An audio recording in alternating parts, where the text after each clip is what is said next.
పోతురాజు జన్మ వెనుకున్న అద్భుతమైన పురాణ రహస్యం. 101 గ్రామ దేవతలందరికీ ఒకే ఒక్క తమ్ముడు ఉన్నాడని మీకు తెలుసా? అతడే పోతురాజు.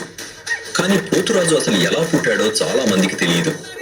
పురాణాల ప్రకారం ఒకసారి శివపార్వతులు వనవిహారానికి వెళ్లారు.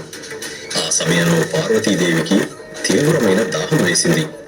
ఆమె సమీపంలోని ఒక పవిత్ర సరస్సు నుంచి 7 దోసిళ్ల నీటిని తాగింది. కానీ ఆ తరువాత జరిగినది ఆశ్చర్యకరం.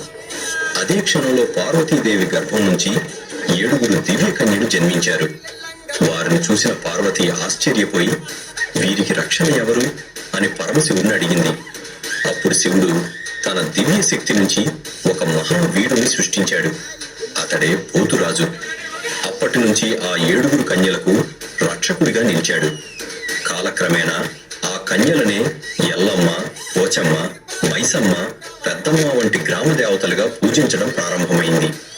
అందుకే పోతురాజును 101 గ్రామ దేవతల ఏకైక తమ్ముడిగా భావిస్తారు. ఇదే పోతురాజు జన్మ వెనుకున్న అద్భుతమైన పురాణ రహస్యం.